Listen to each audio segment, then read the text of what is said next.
Fala galera, aqui é a Rafa e estamos de volta com o Litera Cine Clube, finalmente, depois de quase 3 semanas sem gravar vídeo.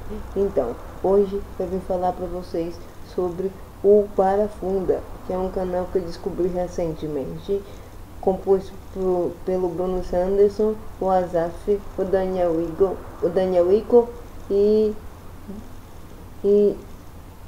várias outras pessoas, uma equipe geral no Barafunda. E galera, o canal tá me impressionando muito assim. Eu descobri eles há pouco tempo, o canal tá me impressionando muito. Eles vêm ganhando um espaço em geral assim, muito grande, que normalmente os canais voltados pro humor, assim, o espaço é um pouco pequeno em geral, assim, e eles vêm ganhando um espaço muito grande. Então eles acabaram de completar 1000 inscritos. Recentemente eles completaram 1000 inscritos.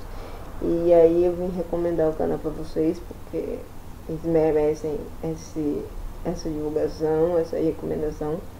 E eles vêm ganhando espaço, vêm impressionando. Eu vou deixar o link do canal aqui embaixo na descrição para vocês.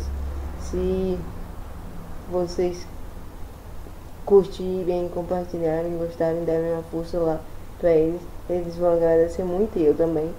Vai ter, não se preocupe que vai ter um vídeo mais completo sobre o Barafunda e contando a história deles e sobre os integrantes do Barafunda. Vai ter um vídeo mais completo e vai ter uma matéria no blog também. Eu não tô nem sabendo disso, eu tô falando isso agora.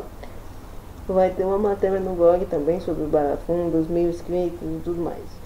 Então fiquem atentos, porque a gente está de volta. Esse é o Litera Time 2, tem o Litera Time 1, que é sobre o grupo NoFold, que também vai ter vídeo completo. Não saiu ainda, mas vai ter vídeo completo, não se preocupem. Eu vou deixar no link na descrição o link do Barafunda, do canal do Barafunda, da galera do Barafunda, e o link do vídeo anterior a esse do Litera Time 1, que é o NoFold, sobre o NoFold. Então fiquem atentos que essa semana sai vídeo novo. Quase toda semana vai sair vídeo novo. Não se preocupe que o canal não vai parar, tá? Então é isso. Valeu, falou, até a próxima. Tchau!